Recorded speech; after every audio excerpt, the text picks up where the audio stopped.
Assalamualaikum warahmatullahi wabarakatuh. Hello my student, how are you today? I hope you always healthy and keep your spirit.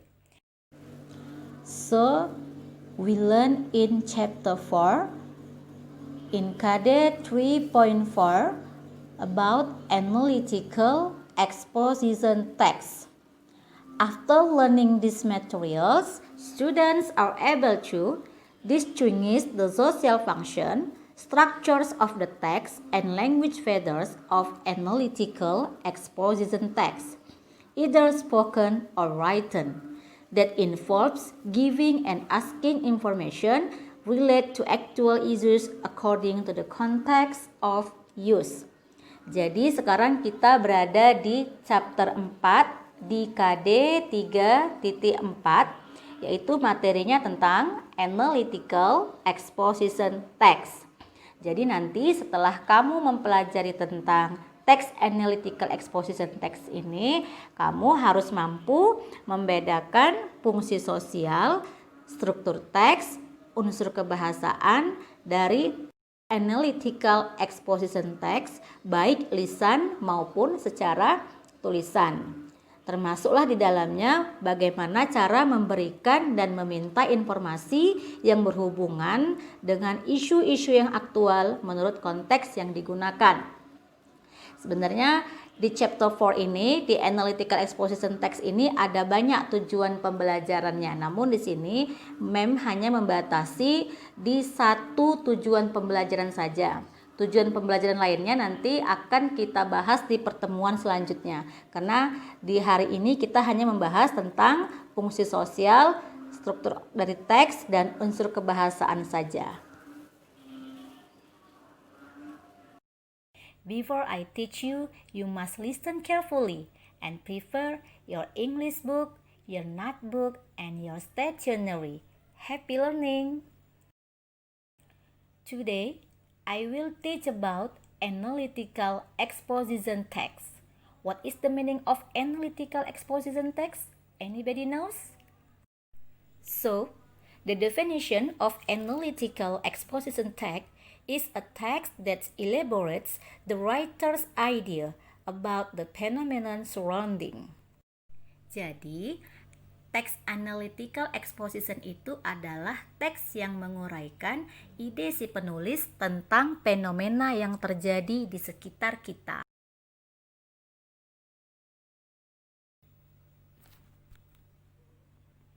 Ketika si penulis ingin mengambil sebuah topik atau tema tentang sesuatu, maka si penulis itu hanya mengambil dari satu sudut pandang saja, only one views. For example, about the mobile phone banned in the school. Misalnya penggunaan handphone di sekolah itu dilarang.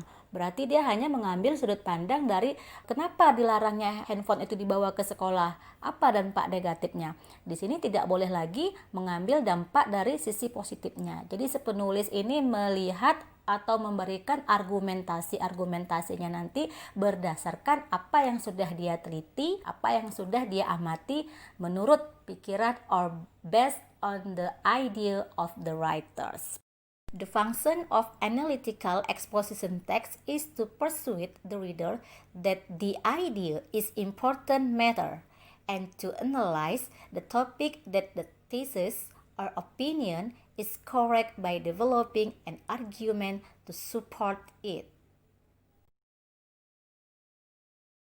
So, fungsinya ketika kita belajar analytical exposition text ini adalah untuk membujuk para pembaca mengetahui ide-ide yang penting menurut pandangan si penulis, dan untuk menganalisis tesis atau pendapat si penulis itu benar dengan mengembangkan argumen sebagai pendukungnya. After we learn about the function of analytical exposition text, so now we learn about the generic structures of analytical exposition text. Number 1, thesis. Thesis is introducing the topic and indicating the writer's point of view. The generic structure in the 2 or in the second is argument. Argument is explaining the argument to support the writer's positions. The number of arguments may vary, but each argument must be supported by evidence and explanations. Okay, next, the last of the generic structure of analytical exposition text is the reiteration. Reiteration is restating the writer's point of view or to strengthen the thesis. We can use the following phrase to make conclusion in reiteration. Jadi, yang dimaksud dengan reiteration di sini adalah penguatan, yaitu untuk menyatakan kembali sudut pandang si penulis atau si penulis ini memperkuat dari tesisnya.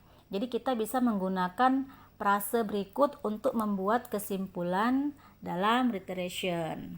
Like, from the fact above, dari fakta di atas, I personally believe, saya secara pribadi percaya, therefore my conclusion is, jadi kesimpulannya adalah, in conclusion, secara kesimpulannya atau kesimpulannya adalah, jadi kata-kata from the fact above, I personally believe, therefore my conclusion is, and then in conclusion, itu semua adalah bisa dimasukkan ke dalam reiteration. Jadi nanti kalimatnya bisa you tambahkan dengan from the fact above, kemudian I personally believe di dalam reiteration. Karena ini di sini adalah menguatkan. Ketika you menggunakan I personally believe, saya percaya bahwa, disinilah keyakinan si penulis.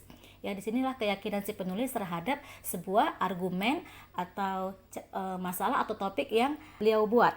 Ya, jadi kita harus menggunakan kata-kata yang meyakinkan para pembaca agar pembaca mengerti dan agar para pembaca mengikuti apa yang kita inginkan. Now, the characteristic of language feathers of analytical exposition text. For the first, using relational process, yaitu menggunakan proses yang relasional. The second, using internal conjunction, yaitu kata penghubung yang menghubungkan argumen dengan dua klausa. For example, beside, in addition, further, but, meanwhile, on the other hand, second, then, next, consequence, as a result, so, the result. So, the internal conjunction we using in between of two sentences, in the internal conjunction in the middle of the sentence. Jadi dia berada di tengah-tengah antara kalimat satu dengan kalimat kedua. Jadi internal conjunction atau kata penghubung yang menghubungkan dua argumen ini atau dua klausa ini, dia berada di antaranya. Ya, jadi fungsinya adalah menghubungkan dua klausa. And the third, using simple present tense. In analytical exposition text, we using the simple present tense. It means the news or the argument is updated. Jadi di simple present tense atau di analytical exposition text ini kita menggunakan simple present tense. Berarti semua nanti kata kerjanya wajib menggunakan kata kerja pertama. Ya, karena beritanya dihitung seperti berita yang update. Ya, tidak, istilahnya tidak lekang dan tidak mati atau bukan dia terjadi di masa lampau atau sudah terjadi, dia dihitung waktunya itu adalah waktu sekarang. Makanya dia menggunakan tenses present tense. Kemudian, and then the fourth, word that express writer's feeling or idea. Ini berarti menggunakan kata-kata yang mengekspresikan dari pikiran si penulis atau perasaan si penulis. For example, experience, feel, know, realize, sense, and etc. Next, the last of the character of language feathers of analytical exposition text is using causal conjunction. Using causal conjunction, yaitu kata hubung atau kata penghubung yang menunjukkan sebab akibat. For example, as a result, because, by, consequently, despite, due to, for that reason, and etc. Okay, student, Ma'am Julie has explained it about the analytical exposition text from the definition, what is the meaning of analytical exposition text, and then about the generic structure and about the language feathers. Now, I will give you samples of the text analytical exposition text. Okay, until in here our lesson today. Yes, about the analytical exposition text. I hope you all understand about the materials, about analytical exposition text, and I hope you always happy and protect of Allah Subhanahu wa Ta'ala.